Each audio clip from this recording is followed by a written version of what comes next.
Hello students, welcome to today's English class.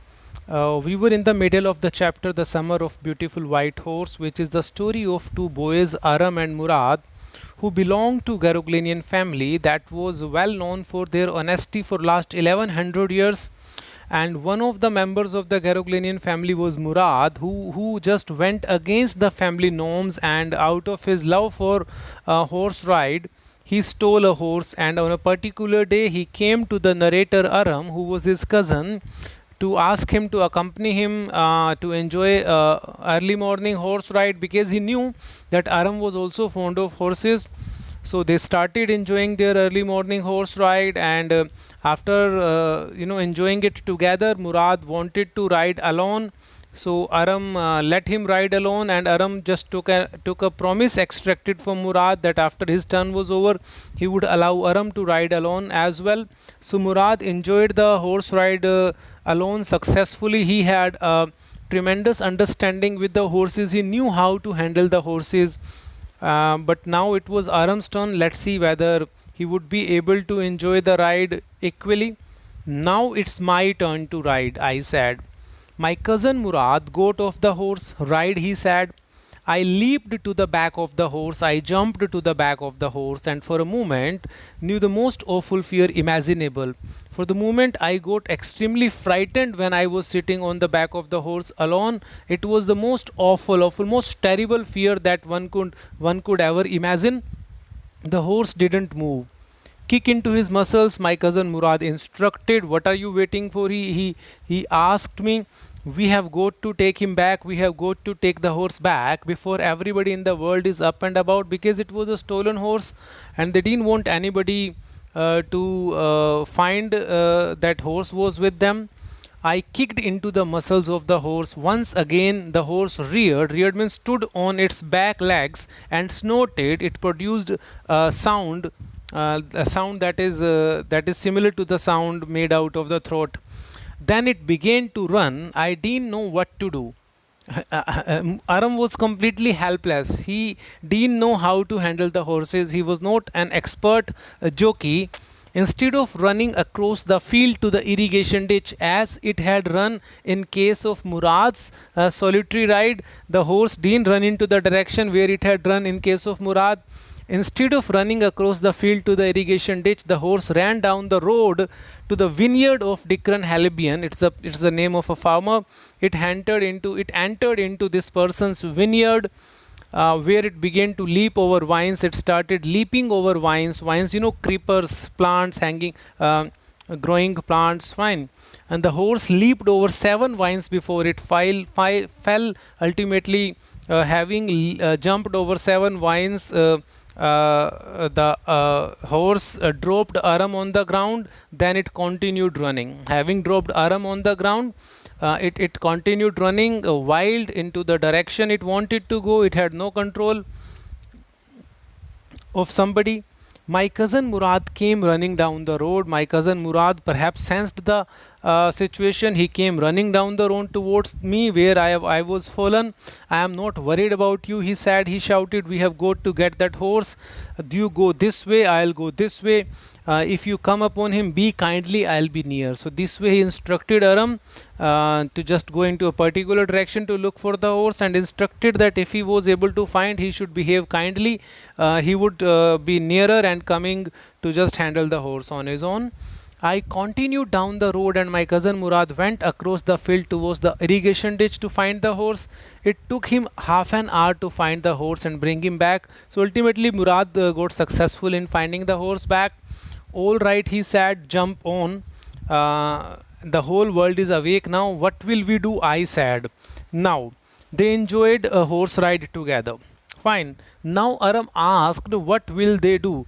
According to Aram, Murad had stolen the horse that particular morning, and he had stolen it to enjoy the morning ride, and he had come to Aram to offer him to enjoy morning ride. This was what Aram knew, and since Aram got convinced for joining this horse ride on the logic that stealing a horse for the purpose of enjoying was not an act of stealing at all. So now when they had enjoyed horse ride together, he asked Murad, What will we do now? Well, he said, we'll either take him back to the place where it had been stolen from or hide him until tomorrow morning. This was Murad's idea. He didn't sound worried. Murad did not sound worried, and I knew he would hide him. I could sense from his face that he would not return, he would hide him and not take him back. Not for a while, at any rate, he would take him back. Where will we hide him? I said. So I asked, okay, where will we hide him? I know a place, he said. He had already decided the place where he had planned to hide the horse after the morning ride. So this particular thing, that he was neither worried, fine, and he was neither worried nor was he doubtful about the place he was going to hide the horse. So this arose a seed of suspicion in the mind of Aram. Aram realized that that was not the first day when Murad enjoyed that morning ride.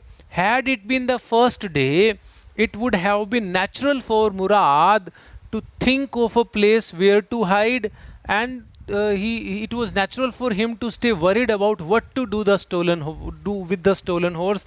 But he was not worried about anything. He was completely relaxed. This made Aram realize that something was wrong at the bottom, and Murad had stolen the horse much before then he had come to offer him to enjoy early morning ride. How long ago did you steal this horse? I said. So Aram asked, how long ago he had stolen the horse. It suddenly dawned on me, it suddenly was realized by Aram, me is Aram here, dawned on means realized, that he had been taking these early morning rides for some time and had come for me this morning only because he knew how much I desired to ride, how much I longed to ride. So when Aram put two and two together, when he just applied his analytical mind, he could find out that his cousin Murad had been riding for last many days, and that particular day he had come to him because he knew that Aram was also fond of riding horses, so he had come to just invite him for that purpose. Now Murad's secret was revealed. So he asked, who said anything about stealing a horse? Why are you saying that I am stealing a horse? He tried to defend himself. Anyhow, I said, how long did you begin riding every morning? Murad repeated his question. He wanted to get to know the answer of this question. Not until this morning, he said. Not until this morning, he said. This was a lie told by Murad that he had stolen the horse that morning only. Are you telling the truth? Aram asked. Of course not, he said. I am not telling the truth. But if we are found out, that's what you are to say. Murad said, though I am not telling the truth, it means I have not stolen the horse today only. I have been riding it for last many days. Though he didn't mention the number of days he had been riding the horse, but he instructed Aram, if they are found out, means if they are caught, if they are caught by somebody with the stolen horse, that's what they are, you are to say, means they are to say that they had stolen the horse that particular morning only. Fine. I don't want both of us to be liars. So he just made a scheme of the moment when they would be caught and there would be a question asked to them, how long ago did they steal the horse? So he just decided between them that if they were caught and they were asked that how long they had been enjoying a horse ride early in the morning, so he wanted Aram to say that they had started that particular morning only, the day they were supposed to be caught or they feared to be caught. I don't want both of us to be liars, because this was his answer. So it should not be that when they are caught red-handed and somebody asks, how long ago did you steal the horse? Aram says 5 days ago, and Murad says 10 days ago, or he says something else, he says something else. So he wanted their answer to be similar. So they decided, or rather Murad decided, that if they were caught, they would be telling that they had stolen the horse that particular morning on the day they would be caught. All you know is that we started riding this morning. And moreover, he said to Aram that in Aram's knowledge, all you know means in Aram's knowledge, they had stolen the horse that particular day only. So it won't be difficult for Aram to tell this lie, because according to him, the horse had been stolen that particular day only. Fine. So having decided this scheme, we began walking home. It wasn't easy, he said, to get the horse to behave so nicely. Since now his secret had been revealed, so Murad said initially it was quite difficult for him to control the horse. Sorry, I missed a paragraph. All right, I said. He walked the horse quietly to the barn of a deserted vineyard. So this was the place where Murad had been hiding the horse for last many days. So that day also they walked the horse quietly, peacefully to the barn. Barn is a place where grain is stored of a deserted vineyard. Deserted means abandoned, that had been emptied. A vineyard, I have explained already to you, it's a place with so many vines grown over there, which at one time, this was deserted means its owner had left it. In the past, it had been the pride of a farmer named Fetjavin. So this vineyard used to be the pride of, means the owner was quite proud of it, but now it had been deserted. So this was the place chosen by Murad to hide the horse. So they took the horse over there in the barn of that vineyard. Barn is a place where grain is stored. There were some oats and dry alfalfa in the barn. In the barn, these two dry grains were there, straw of these grains were there. Fine. So it was an ideal place where the horse could get some feed as well. So having hidden the horse, they began walking home. On the way to home, Murad told Aram that it was not easy to get the horse to behave so nicely.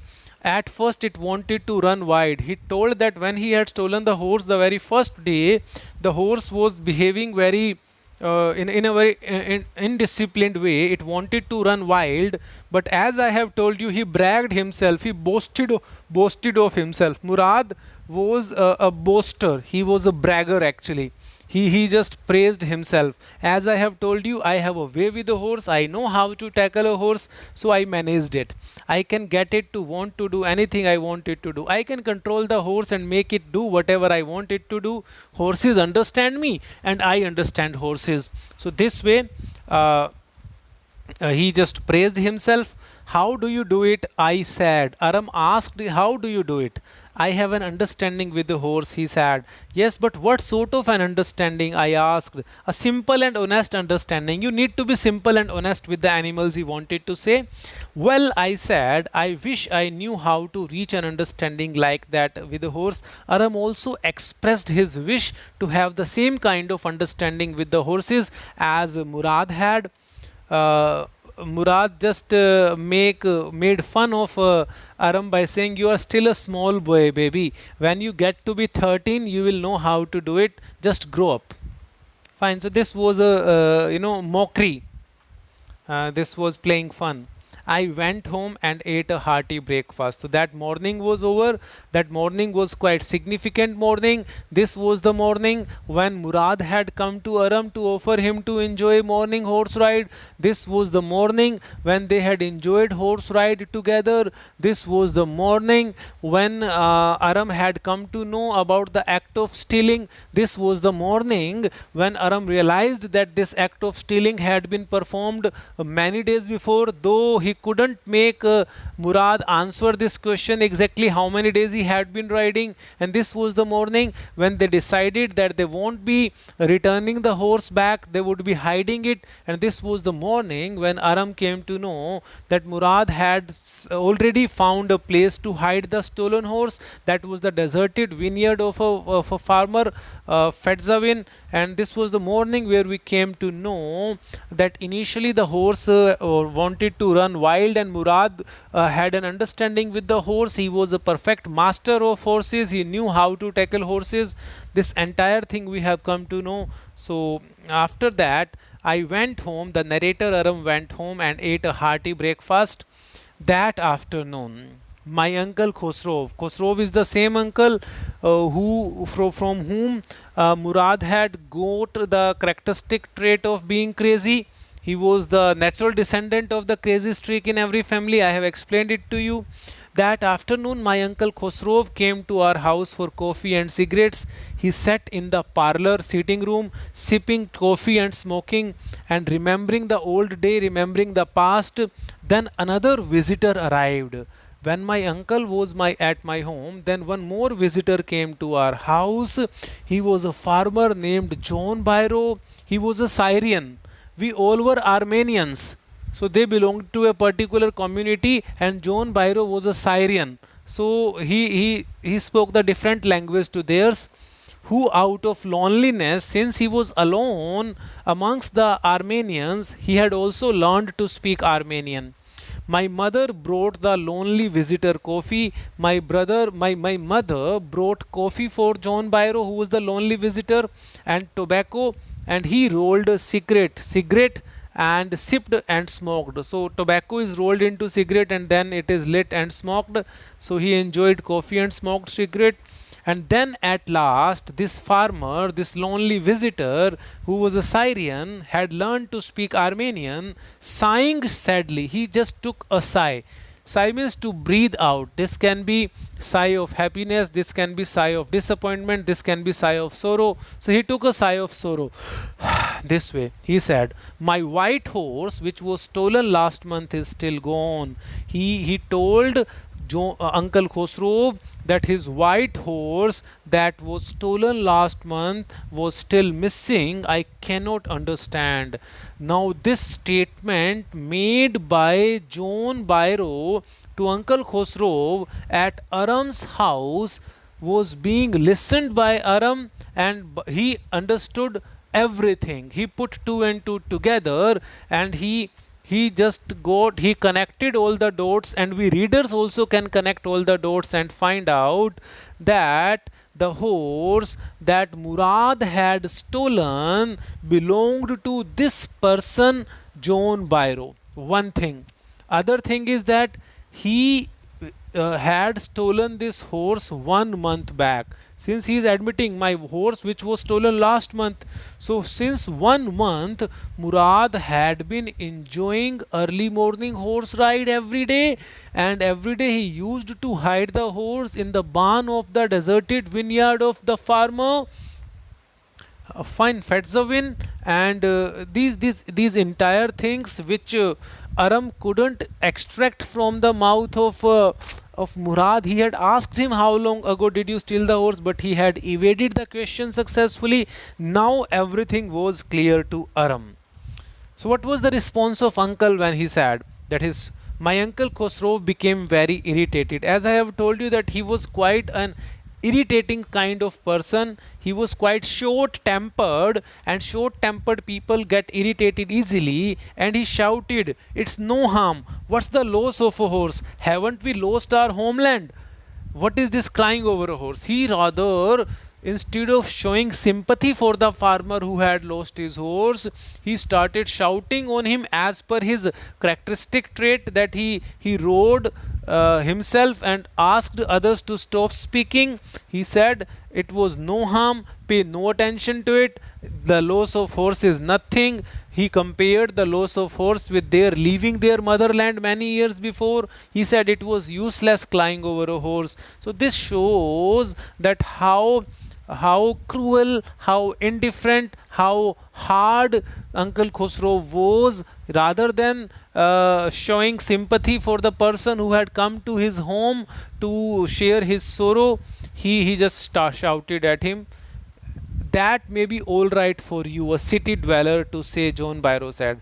John Byro said, a loss of horse may be nothing for you since you live in a city, but what of my Surrey? Think of my Surrey. Surrey is a horse carriage. You know, horse carriage. So horse carriage has two parts. One is the carriage, that is Surrey, and one is horse. So that Surrey is of no use without horse. Fine. What good is a Surrey without a horse? So you can't understand how big a loss it is to me. He tried to just make him believe that it was a huge loss. Pay no attention to it, my Uncle Khosrow roared. He rode as per his, he every to every situation he used to say, it's no harm, pay no attention to it. Even once when his own house was on fire, he said, it's no harm, pay no attention to it. So he was like that. He was weird, he was strange, he was crazy, he was eccentric. I walked 10 miles to get here, John Byro said. It's not the right way to behave to somebody. I have walked 10 miles to come to you. Uncle Khosrow said, you have legs?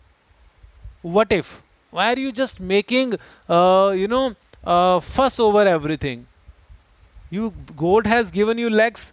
So this was the rudeness at its highest extreme. My left leg pains me, he further complained. Pay no attention to it, my Uncle Khosrow roared his refrain.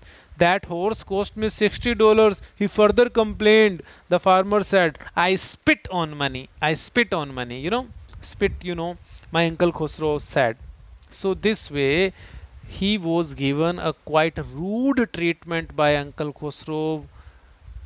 He got up finally, feeling insulted and humiliated.